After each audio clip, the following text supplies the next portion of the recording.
Well, this is a remarkable text in the Wade Center. You know, when I first read Lewis many years ago, I was an undergraduate. Actually, I've been in high school, I was reading him, and earlier I was reading Narnia, I was reading some of his theological works.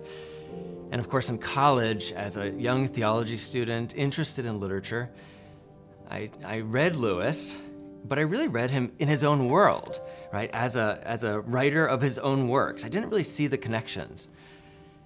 And over time, as I started studying literature, I became acquainted with this amazing movement, British Romanticism, and figures like Wordsworth and Coleridge, Blake, and so many others really kind of popped out for me. But they still lived in two different worlds.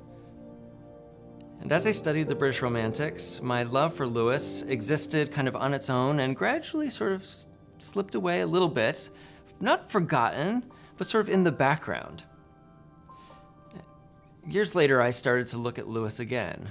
And then especially when I was preparing for the Hansen lectures, I started to think much more in a kind of focused way about how the Romantics might relate to Lewis.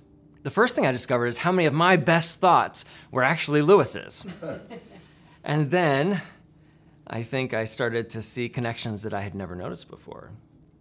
I started to notice that the British Romantics were really Lewis's close friends. Sometimes, maybe not so much friends, they were dialogue partners. And this led me into the Wade Center more and more because I started to see that in his personal library, I could find notes, marginalia, little signs and clues about how he was reading the Romantics too. What was really exciting for me about this was that I was a lover of the Romantics, and I found out that Lewis loved them also. Well, this book stands out for me, and it's especially striking. This is a wonderful edition. Actually, Lewis owns quite a few in this series. This is the shorter poems of William Wordsworth. This is from the Everyman's Library.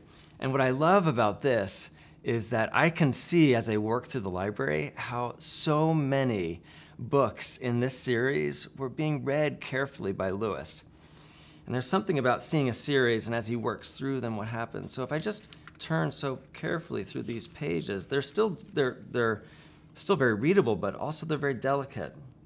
And I look at the pages, I'm just struck by so much. But if I just jump ahead to the table of contents, what especially strikes me here, I'll have to get over to the pages, there it is that there are underlines under a number of poems. So without even getting to the poem itself, I start to see like, there are marks here. Now, Lewis is interesting because he doesn't always explain what the marks mean. And so as a reader of marginalia, you think to yourself, did he love it? Did he hate it? Now, there's no X mark next to it. Sometimes I think an X might be like, not so sure. Maybe it means come back to this. I don't know. But you start to discern these things. One of the poems underlined in this volume, this really wonderful collection of so many of Wordsworth's great poems. For example, I see Surprised by Joy, which of course is also the name of his own memoir, his own conversion narrative. Now, let's be clear. Lewis says, I think it's in a letter, that Surprised by Joy, it doesn't really matter if that's also the title of Wordsworth's poem. But I think we know better than to listen to him entirely. So when I see it underlined here, I find myself thinking, I wonder how much Wordsworth was influenced by that poem. You know, it's interesting, when you have a book like this in your hands, you think, how often did he read it? Sometimes in a book, you find that he actually gives the date.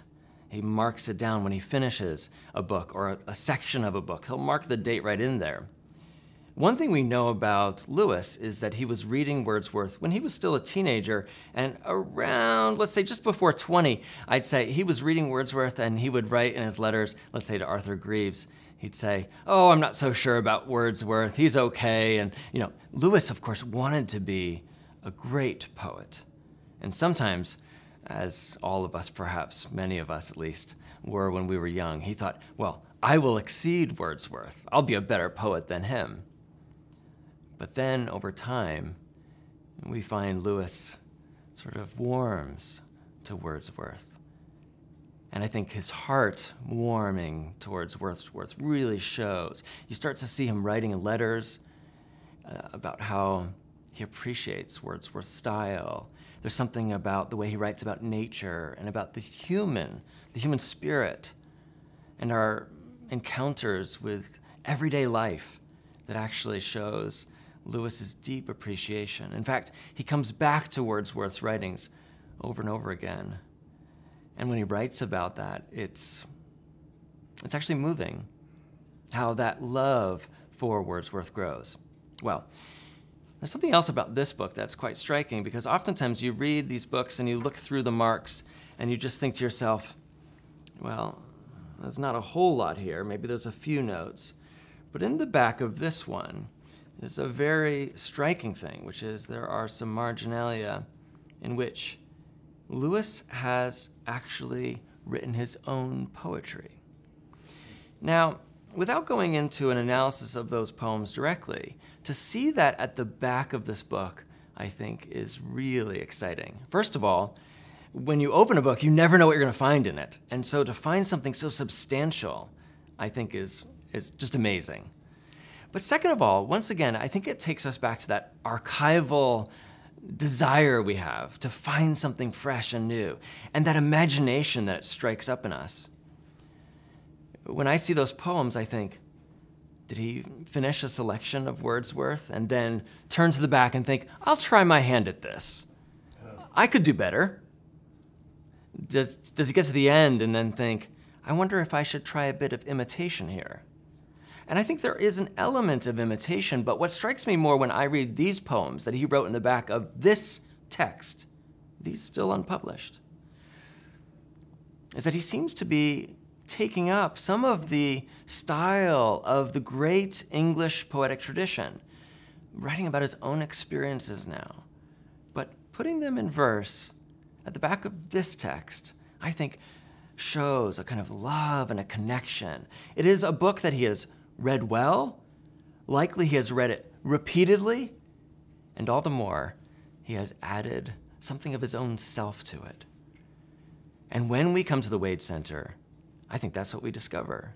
We find these authors in striking form. We find a bit of themselves that we might not ever have seen or known.